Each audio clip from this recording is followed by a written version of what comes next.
Hello guys, આજે આપણે બનાવશું ચીઝ બસ્ટ પિઝા. તેના માટે આપણે બધા વેજીટેબલ લઈ લીધા છે. તો આપણે આ એક મકાઈ લીલી લીધેલી છે, તેને બાફી લીધી છે મીઠું નાખીને. કેપ્સિકમ ઝીણા કટ કરી લીધેલા છે. સ્ક્વેરમાં બધા આપણે શાકભાજી કટ કરેલા છે.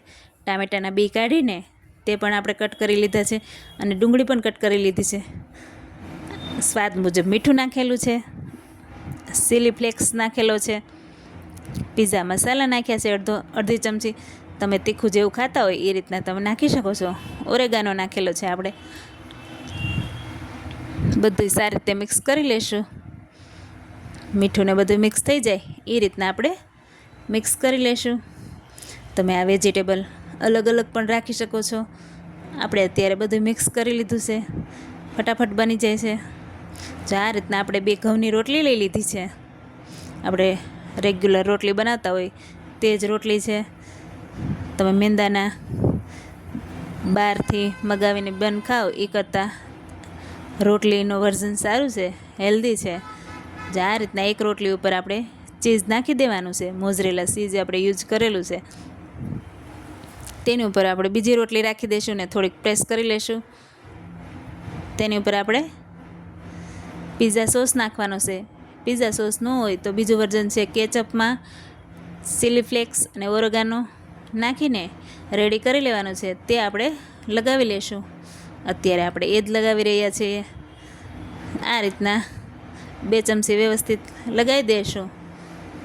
પછી આપણે વેજીટેબલ જે રેડી કર્યા છે મસાલો નાખીને તે ઉપરથી પાથરી દઈશું.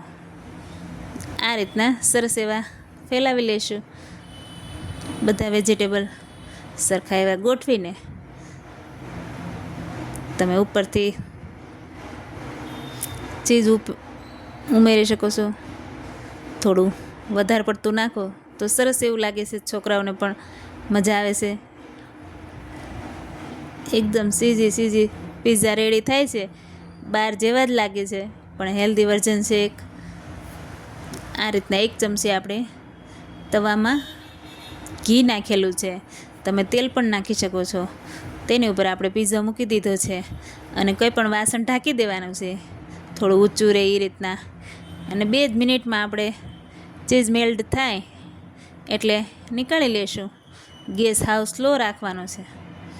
ઉપરથી ચીલી ફ્લેક્સ, ઓરેગાનો, પિઝા મસાલા સારી રીતે ઉપરથી નાખી લેશું. થોડું એવું છાંટી લેશું અને કટ કરી લેશું.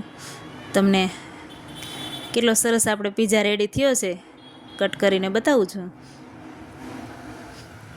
એકદમ સીઝી છે ને, રેડી કર્યો છે ને આપણે ચીઝી બસ્ટ પિઝા. આ રીતના ઘરે ટ્રાય કરો.